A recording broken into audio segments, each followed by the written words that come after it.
नमस्कार मेरे शेर और शेरनियों, कैसे हैं आप लोग। एक बार फिर आपका स्वागत है आपके अपने YouTube channel career coaching classes के अंदर। जैसा कि मेरे साथियों, आज मैं आपके लिए विज्ञान कक्षा 10 का जो अर्धवार्षिक परीक्षा का पेपर हुआ था, मैं आज उसके आंसर के आपके सामने लेके आया हूं। तो आप अब जरूर मूल्यांकन कर दीजिए कि आपके कितने सही हो रहे हैं और कितने गलत हो रहे हैं। ठीक है, कितने आपका बैठ रहा है एवरेज, क्योंकि ये क्वेश्चन सारे इंपॉर्टेंट है। ठीक है, इससे आपको एक मॉडल तैयार हो जाएगा कि वार्षिक परीक्षा यानी बोर्ड की परीक्षा के अंदर ऐसे क्वेश्चन बन सकते हैं। ठीक है मेरे साथियों, तो काफ़ी अच्छा पेपर था।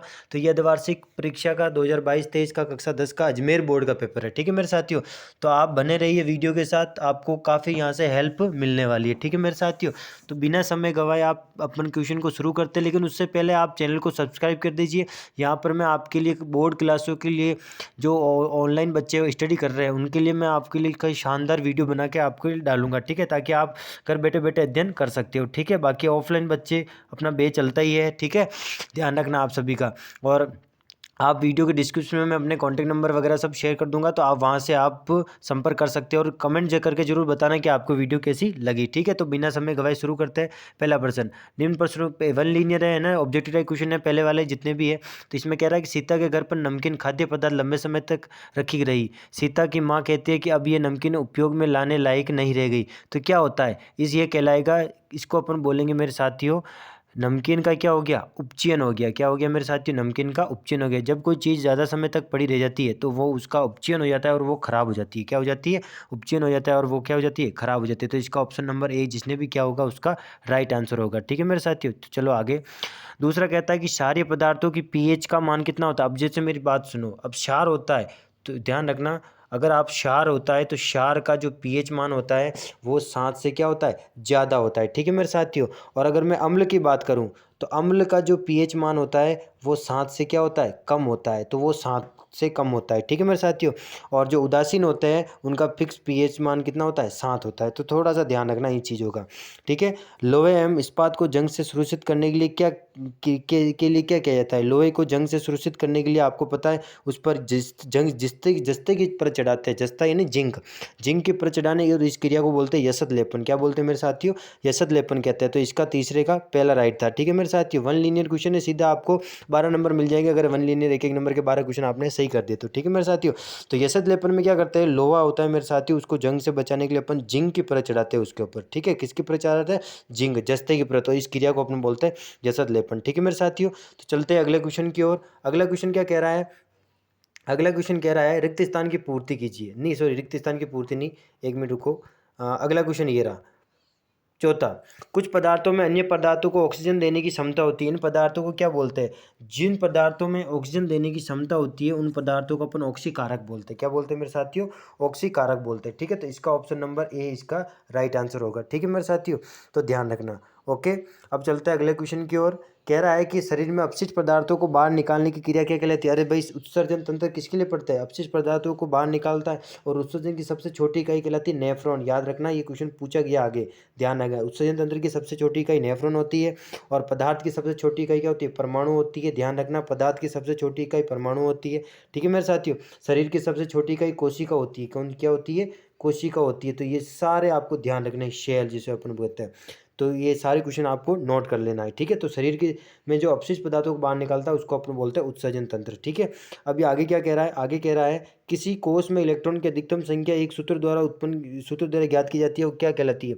ये सूत्र बोहर ने दिया था। ठीक है मेरे साथियों, तो 2n² होती है। किसी भी कक्षक में इलेक्ट्रॉन की संख्या कितनी होती है, 2n² होती है। अब आप मुझे कमेंट करके बताओ कि पहले कोष में, जो पहला कोष है उसमें इलेक्ट्रॉन की संख्या कितनी होती है। ठीक है, दूसरे कोष में इलेक्ट्रॉन की संख्या कितनी होती है, सूत्र लगा के बताओ मुझे। ठीक है, आता है तो आप आराम से कर लोगे। तीसरे कोष में इलेक्ट्रॉन की संख्या कितनी होती है। ठीक है, और चौथे कोष में इलेक्ट्रॉन की संख्या कितनी होती है, क्वेश्चन मार्क है आप सभी के। ठीक है मेरे साथियों, तो 2n² होती है। आप n की जगह 1 रख देना, अगर प्रथम कोष है तो n की जगह 2 रख देना, द्वितीय कोष है तो। ठीक है मेरे साथियों, चलते आगे की ओर। कह रहा है तंत्रिका तंत्र की सबसे छोटी इकाई, अभी मैंने जस्ट आपको बताया तंत्रिका तंत्र की सबसे छोटी इकाई का नाम क्या, नेफ्रॉन। याद रखना है। ठीक है मेरे साथियों, कोशिका शरीर की सबसे छोटी इकाई है, मानव शरीर की। ठीक है, अब अपन आगे चलते हैं। आगे क्या कह रहा है, ब्रायोफिल की पत्ती द्वारा नया पौधा उत्पन्न करने की क्षमता होती है। पत्ती द्वारा इस प्रकार नव पादप उत्पन्न करने की विधि को क्या बोलते हैं, काय की जनन। ध्यान रखना मेरे साथियों, ब्रायोफिल जो होता है ना उसमें काय की जनन होता है। आलू, एक आलू में भी आपका काय की जनन होता है। ठीक है मेरे साथियों, ध्यान रखना। और अमीबा में होता है द्विखंडन, अमीबा में क्या होता है द्विखंडन होता है, ठीक है मेरे साथियों। मुकुलन, हाइड्रा में क्या होता है मुकुलन होता है, ये ध्यान रखना, सारे इंपॉर्टेंट क्वेश्चन है, ठीक है। और लैंगिक जनन आपको पता ही है ना, नर और मादा के बीच में होता है। अब अपन आगे चलते हैं, वह लक्षण जो जीव अपने जीवन काल में अर्जित करते हैं। अब भाई वह लक्षण जो जीव अपने जीवन काल में अर्जित करते हैं उसको बोलते हैं उपार्जित लक्षण, बहुत इंपॉर्टेंट क्वेश्चन है ये भी, ठीक है। इसमें जो जितने भी समझात लक्षण ये भी इंपॉर्टेंट है, जेनेटिक्स ये भी इंपॉर्टेंट है। अब मुझे बताओ फादर ऑफ जेनेटिक्स किसे कहते हैं, ठीक है मेरे साथियों, यानी जो अनुवांशिक का पिता, फादर ऑफ जेनेटिक्स, ये किसे कहा जाता है, ये मुझे कमेंट करके बताओ, फादर ऑफ जेनेटिक्स किसे कहते हैं, ठीक है। चलते आगे, ऐसे दर्पण जिनका परावर्तक पृष्ठ गोलीय होता है क्या कहलाता है भाई, जिनका परावर्तक पृष्ठ गोलीय होता है गोलीय दर्पण कहलाते हैं। तो इंपॉर्टेंट ध्यान रखना है ये भी, है ना, गोलीय दर्पण कहलाता है। समतल दर्पण अपना कांच होता है ना, और दर्पण, ये सारे आपको ध्यान रखना, इंपॉर्टेंट क्वेश्चन है। लेंस की क्षमता ज्ञात करने का सूत्र, देखो यहाँ पर केवल सूत्र पूछा है, बोर्ड परीक्षा में न्यूमेरिकल आएगा, ध्यान रखना, बोर्ड परीक्षा में F बराबर ये जो होता है ना सूत्र P क्षमता, ये होता है 1/F, यहाँ से न्यूमेरिकल आएगा। अब मुझे कमेंट करके बताओ लेंस की क्षमता का मात्रक क्या है, लेंस की क्षमता का मात्रक क्या है, कमेंट करके बताओ, इंपॉर्टेंट क्वेश्चन है ये भी, लेंस की क्षमता का मात्रक, ठीक है, कमेंट करके बताना मुझे नीचे। चलो आगे चलते हैं, पोषी स्तरों में उत्पादक स्तर होते हैं, जो उत्पादक स्तर होते हैं वो शाकाहारी होते हैं, क्या होते हैं मेरे साथियों, सभी के सभी उत्पादक स्तर क्या होते हैं शाकाहारी होते हैं, ध्यान रखना, ठीक है। तो इंपॉर्टेंट क्वेश्चन था ये भी। अब चलते हैं अपन रिक्त स्थानों की ओर, 12 क्वेश्चन आ गए थे ये वन लीनियर, अब अपन चलते हैं रिक्त स्थानों की ओर। रिक्त स्थान में जो दूसरा सवाल था इसमें ये कह रहा है कि रासायनिक समीकरणों को संतुलित करने की विधि क्या कहलाती है, ध्यान रखना मेरे साथियों, hit and trial Vidhi, hit and trial, है ना, हिट एंड ट्रायल विधि, इस विधि के द्वारा अपन रासायनिक समीकरणों को संतुलित करते हैं, इंपॉर्टेंट है, और सटीक आंसर की है ना, फेक नहीं है, ध्यान रखना मेरे साथियों, और पेपर भी फेक नहीं है, आप खुद देख सकते हो इस चीज़ को।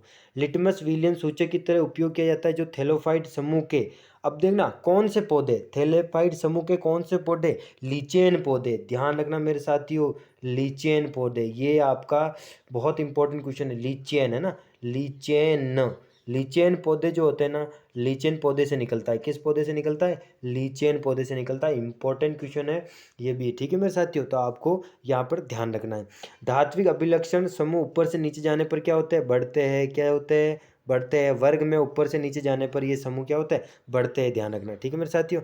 आगे चलते हैं, जब पुष्प में स्त्री केसर और पुंभ केसर दोनों उपस्थित होते हैं तो वह कौन से पुष्प कहलाते हैं, अरे भाई जब स्त्री केसर और पुंभ केसर दोनों उपस्थित हो जाएंगे तो उसको अपन बोलेंगे उभयलिंगी, क्या बोलेंगे, उभयलिंगी, याद रखना मेरे साथियों, गलतियां मत करना मेरे प्यारे विद्यार्थियों, ठीक है, ध्यान रखना, उभयलिंगी कहलाएंगे जिसमें स्त्री केसर और पुंकेसर दोनों उपस्थित होता है उसे उभयलिंगी, अगर स्त्री केसर और पुंकेसर दोनों में से एक उपस्थित होगा तो उसको बोलेंगे एक लिंगी, क्या बोलेंगे, एक लिंगी, याद रखना, ठीक है, इंपॉर्टेंट है, थोड़ा सा ध्यान रखना, ओके। अब चलते हैं आगे की ओर, क्या कह रहा है, वसा वंशागति के नियम देने वाले वैज्ञानिक भाई ग्रोगर जैन मेंडल, इसी ने तो सबसे पहले फादर ऑफ जेनेटिक्स भी इसी कहते हैं, आपका आंसर मिल गया, ठीक है, और वंशानुगति के नियम भी इसी ने दिए थे, तो मेंडल ने, ध्यान रखना। अब बताओ मेंडल ने अपने प्रयोग किसके पौधे पर किए, मतलब किस पौधे पर किए थे, है ना, वो क्वेश्चन मुझे बताओ, पौधा कौन सा चुना था इसने, ये क्वेश्चन भी आता है, इंपॉर्टेंट है, ठीक है। अब आगे चलते हैं, अधिक आयु के व्यक्तियों के नेत्र का क्रिस्टल लेंस दूधिया तथा धुंधला हो जाता है, इस स्थिति को क्या बोलते हैं, अरे भाई इस स्थिति को बोलते हैं जरा दृष्टि दोष, क्या बोलते हैं, जरा दृष्टि दोष, ध्यान रखना, ठीक है, इस दोष को अपन बोलते हैं जरा दृष्टि दोष कहा जाता है, ठीक है। जो बुजुर्ग व्यक्ति होते हैं उनको दिखता नहीं है, ठीक है ना, उनको जो दोष होता है वो होता है जरा दृष्टि दोष, उनका जो लेंस होता है वो दूधिया और धुंधला हो जाता है। अब मुझे बताओ ये किस प्रकार के चश्मे लगाते हैं, जिस प्रकार के चश्मे लगाते हैं चश्मे में कौन सा लेंस होता है, ये मुझे बताओ, लेंस कौन सा काम में लेते हैं जो चश्मे में, मुझे ये कमेंट करके बताना, ठीक है मेरे साथियों, है एबिलिटी तो कमेंट जरूर करके जरूर बताना। सीएनजी का पूरा नाम, अब सीएनजी का पूरा नाम आपको पता है, कंप्रेस, कंप्रेस, है ना, कंप्रेस, एन का मतलब होता है कि नेचुरल, नेचुरल, और जी का मतलब होता है गैस, क्या होता है गैस, तो कंप्रेस नेचुरल गैस, यानी कि संपीड़ित प्राकृतिक गैस, हिंदी में बोलेंगे संपीड़ित प्राकृतिक गैस।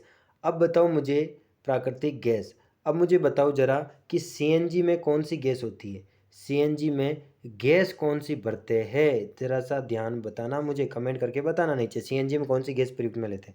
जैव प्रक्रम आपने कर ही लिया होगा, है ना, वन लीनियर क्वेश्चन है, ध्यान रखना, है ना, ध्यान रखना, जीवों का जो प्रक्रम होता है जिसमें जीव एक पीढ़ी से दूसरी पीढ़ी बनाते हैं, जैव प्रक्रम कहलाता है। अंतःस्थापित ग्रंथियों को परिभाषित कीजिए, भाई शरीर में अंतःस्थापित ग्रंथियाँ होती है ना, थायराइड ग्रंथि होती है ना, इंसुलिन अम्ल होता है जो अग्नाशय ग्रंथि से निकलती है, ठीक है। अब मुझे ये ध्यान रखना, अब मुझे बताओ शरीर की सबसे बड़ी ग्रंथि कौन सी है, अंतःस्त्रावी तो बाह्य स्त्री में सबसे बड़ी ग्रंथि कौन सी है, ये मुझे कमेंट करके बताओ, सबसे बड़ी ग्रंथि कौन सी है, ठीक है, ये कमेंट करके बताना मुझे, इंपॉर्टेंट क्वेश्चन है। दो अलग अलग लक्षणों की स्वतंत्र वसांतु का नियम अनुपात लिखिए, है ना, ये आपको अनुपात लिखना था। स्नेल का नियम, one of the most important, ये सब 12 में पूछा गया है, 12th फिजिक्स में पूछा गया है ये क्वेश्चन, और आपके 10th में पूछा गया है, तो ध्यान रखना एक एक नंबर के लिए। तो स्नेल का नियम क्या होता है कि आपतन कोण की जिया, आपतन कोण की जिया और अपवर्तन कोण की जिया का जो मान होता है, अनुपात होता है, वो एक अपवर्तनांक होता है, यही तो होता है स्नेल का नियम, ध्यान रखना, ठीक है मेरे साथियों। निकट दृष्टि दोष को किस प्रकार के लेंस द्वारा संशोधित किया जा सकता है? अरे भाई निकट दृष्टि दोष होता है ना बेटा मेरे साथियों, तो उसके लिए अपन जो लेंस लेते हैं ना, ध्यान रखना, निकट के लिए जो लेंस लेते हैं ना, वो लेता है उत्तल लेंस। कौन सा लेंस लेते हैं? उत्तल लेंस, ला ध्यान रखना, ठीक है। और दूर दृष्टि दोष होता है, उसके लिए अवतल लेंस, ध्यान रखना, कौन सा लेंस? अवतल लेंस। जरा सा ध्यान रखना इन दोनों को, अगर निकट दृष्टि दोष है तो उत्तल लेंस काम में लेते हैं चश्मे के अंदर, ठीक है।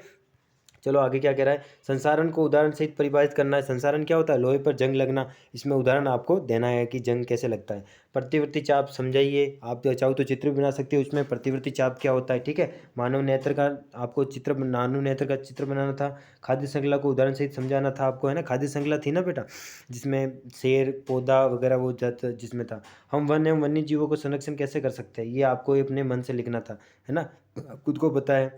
निम्न क्रिया विधियों को उदाहरण सहित समझाइए, ठीक है। अब बताएं विस्थापन अभिक्रिया क्या होती है, जब कोई अधिक क्रियाशील तत्व कम क्रियाशील तत्व को विस्थापित कर लेता है, ठीक है। कॉपर सल्फेट के अंदर, कॉपर सल्फेट में अगर जिंक के साथ अभिक्रिया करेंगे तो जिंक किसको लात मार देगा? कॉपर को लात मार देगा, और खुद क्या जुड़ जाए, खुद क्या बना देगा? जिंक सल्फेट बना देगा, तो कॉपर को बाहर निकाल देगा, कॉपर को बाहर निकाल देता है, इसी अभिक्रिया विस्थापित कर लेगा, तो इसे बेग बोलते हैं विस्थापन अभिक्रिया। रेडॉक्स अभिक्रिया आपको पता है, जिसमें उपचयन और अपचयन दोनों को मिलाकर बोलते हैं रेडॉक्स अभिक्रिया, ठीक है। एक में अपचयन होगा, दूसरे में उपचयन होगा। तो क्लोरोसॉल प्रक्रिया क्या होती है, इंपॉर्टेंट है। क्लोरोसॉल NaOH बनता है, इससे क्या बनता है मेरे साथियों? सोडियम हाइड्रोक्साइड बनता है, कास्टिक सोडा बनता है, ठीक है, ध्यान रखना। क्लोरोसॉल ये होता है कि क्लोरोसॉल प्रक्रिया में NaOH बनता है, इसमें क्या करता है मेरे साथियों? इसमें क्या किया जाता है? NaCl कैसे बनता है? NaCl का विद्युत अपघटन किया जाता है, इसमें क्या करता है? NaCl का क्या करता है? विद्युत अपघटन करता है। तो Cl कहाँ जाती है? Cl आपको जहाँ एनोड पर जाती है, कहाँ जाती है मेरे साथियों? Cl जाके जमा हो जाती है एनोड पर, और जो Cl है वो एनोड पर जाकर जमा हो जाती है, और हाइड्रोजन गैस कहाँ निकलती है? हाइड्रोजन गैस जाती है आपके, हाइड्रोजन जो होती है वो कैथोड पर इकट्ठी होती है, कहाँ इकट्ठी होती है? कैथोड पर इकट्ठी होती है, ठीक है। तो ये इस तरह से हो जाएगा, और एकत्र बार जो बचा हुआ चीज़ होगी विलियन, वो क्या बनेगा? NaOH बना हुआ आएगा। तो NaOH बनाने के लिए क्लोरोसॉल प्रक्रिया का उपयोग लिया जाता है, ठीक है। निम्न को समझे, वर्ण विक्षेपण, अरे इंद्रधनुष बनता है वर्ण विक्षेपण, ध्यान रखना, इंपॉर्टेंट है। कलर जिसको अपन टिंडल प्रभाव आपको पता है, जब प्रकाश अपने कमरों के अंदर आता है तो छोटे छोटे जो कण दिखते हैं ना, वो कहलाता है टिंडल प्रभाव, ठीक है मेरे साथियों। तो अभी चलते हैं आगे की ओर, अगला क्वेश्चन क्या है? बड़े क्वेश्चन अब सारे है ना, अब सारे क्वेश्चन क्या आएंगे? बड़े आएंगे। 5R सिद्धांत इंपॉर्टेंट है, ये क्वेश्चन तो काफ़ी इंपॉर्टेंट है। 5R 8, ये कक्षा 8 में भी है ना, कक्षा 8 के अंदर भी है। प्लास्टिक को बचाने के लिए 5R का सिद्धांत लिया गया है, जिसमें से देखो, पहला R इस तरह से, दूसरा R इस तरह से, है ना, तीसरा R, चौथा आर और पांचवा आर। तो पहले आर का मतलब क्या होता है? पहले आर का मतलब होता है रिफ्यूज, क्या होता है मेरे साथियों? पहले आर का मतलब होता है रिफ्यूज। दूसरे आर का मतलब होता है रिड्यूस, क्या होता है? रिड्यूस, ये लिख लीजिए आप, नोट कर लीजिए। तीसरे आर का मतलब होता है रीयूज, क्या होता है? रीयूज होता है, ध्यान रखना, तीसरे आर का मतलब। और चौथे आर का मतलब होता है रीपर्पोज, क्या होता है? रीपर्पोज, ध्यान रखना। और पांचवा आर का मतलब होता है रिसाइकल, क्या होता है? रिसाइकल, थोड़ा सा ध्यान रखना, ठीक है। तो ये 5R है। अब इसमें पहले रिफ्यूज का मतलब क्या होता है? कम करना, रिफ्यूज का मतलब होता है कम करना, और पुनः उपयोग करना है। रिड्यूस का मतलब होता है पुनः उपयोग करना, ठीक है मेरे साथियों, पुनः उपयोग में लेना है ना इसको। और तीसरा आर जो था ना, उसका मतलब था पुनः चक्रण करना, क्या था? पुनः चक्रण करना। और चौथे आर का मतलब था पुनः प्राप्त करना, क्या करना मेरे साथियों? पुनः प्राप्त करना, ध्यान रखना, ठीक है। और जो पांचवा आर है, उसका मतलब होता है मना करना, या तो बिल्कुल ही मना कर दो, ठीक है मेरे साथियों। तो ये 5R सिद्धांत ध्यान है। धातु या धातु में अंतर लिखिए, धातु कठोर होते हैं, अधातु मुलायम होते हैं, ठीक है, कुछ अपवादों को छोड़कर। और भी धातु में तन्यता पाई जाती है, अधातु में भंगुरता पाई जाती है, थोड़ा सा ध्यान रखना आप सबको, ठीक है। अब कह रहा है कि तत्व का नाम प्रतीक लिखिए जिसमें बाह्यतम कोश में इलेक्ट्रॉन होता है। अरे भाई, उस तत्व का नाम बताइए जिसमें बाह्य कोश में एक इलेक्ट्रॉन होता है। अब एक इलेक्ट्रॉन किस में होता है? देखो, सोडियम का बनाते हैं 11 होता है, तो पहले में 2 चले जाएंगे, दूसरे में 8 चलेंगे 10, और तीसरे में 1 होता है। तो नाम तो ये तत्व तो क्या? सोडियम, है ना। क्या हो गया, सोडियम प्रतीक चिन्ह क्या आता है, Na। भाई Na होता है इसका प्रतीक चिन्ह, और तत्व का नाम है सोडियम, ध्यान रखना। बाह्य कोश में 1 इलेक्ट्रॉन, तत्व का नाम प्रतीक जिसमें विद्युत ऋणात्मक मान सर्वाधिक होती है। और भाई जिसमें विद्युत ऋणात्मकता सर्वाधिक होती है ना, वो कौन सी होती है, फिर फ्लोरीन, कौन सा होता है, फ्लोरीन, ध्यान रखना। जिसमें विद्युत ऋणात्मकता सर्वाधिक होती है वो कहलाता है फ्लोरीन, ध्यान रखना, ठीक है। कोई एक उत्कृष्ट गैस का नाम है, प्रतीक लिखिए। अरे उत्कृष्ट गैस नोबल गैस कहते हैं, नियोन, है ना, और जिनोन, ये सारी की सारी, नियोन हो गई, जिनोन हो गई, है ना, हीलियम हो गई, ये सारी उत्कृष्ट गैसें हैं, ठीक है। इनके प्रतीक चिन्ह आपको पता रखना है। एक उपधातु का नाम प्रतीक चिन्ह जो वर्ग 13 का है, ये आपको ध्यान रखना है। इसमें से आप ऑक्सीजन को भी लिख सकते थे, है ना, वर्ग 13 का उपधातु, नहीं गैलियम, सॉरी, ये ध्यान रखना, गैलियम और सीजियम, है ना, जर्मेनियम, ये सारे के सारे उपधातु है, ध्यान रखना, ठीक है। अब कह रहा है हमारे क्रियाकलाप पर्यावरण को किस प्रकार प्रभावित करते हैं, मानव में पाचन तंत्र का नामांकित सचित्र वर्णन करना था, चित्र बना के। अब कह रहा है जनन स्वास्थ्य तंत्र, ये क्वेश्चन आप कर सकते थे, ठीक है। तो आई होप ये आंसर की आपको काफ़ी हेल्प करेगी, ठीक मेरे साथियों, ठीक है ना। तो अब मैं आपसे विदा लेता हूँ, क्यों, क्योंकि अब मैं आपसे ये क्वेश्चन, आप मुझे कमेंट करके बताना कि आपको जो जो क्वेश्चन मैंने पूछा है वो आप मुझे कमेंट जरूर कर देना, ठीक है मेरे साथियों। बाकी आपको यहाँ से काफ़ी हेल्प मिलने वाली, ठीक है। और मुझे ये भी बताना कि यदि आपको और कुछ और वीडियो चाहिए इससे रिलेटेड, जिसमें सर हमको इंपॉर्टेंट क्वेश्चन बता दो, तो वो सब मैं आपको भेज दूंगा, बस आप कमेंट जरूर करना, ठीक है मेरे साथियों। तो तब तक के लिए जय हिंद, आपसे विदा लेते हैं। वापस अपन अभी परसों के दिन, है ना, यानी कि आज नहीं 22 तारीख के दिन, 22 तारीख को मैं आपको गणित का पेपर सोल्व कराऊंगा। तो आप सभी चैनल पर विजिट करते रहिए, आपको नोटिफिकेशन मिल जाएगा, मैं टाइमिंग डाल दूंगा, है ना मेरे साथियों। तो शाम के टाइम में ही डालूंगा मैं, कम से कम 6-7 बजे के आसपास। तो आप जरूर वहाँ पर विजिट होकर देखना वीडियो को, ठीक है। तो आज विज्ञान का सोल्यूशन था, परसों मैं गणित का सोल्यूशन भी लेके आऊँगा आपके लिए, ठीक है मेरे साथियों। तब तक के लिए जय हिंद, ठीक है, टेक केयर।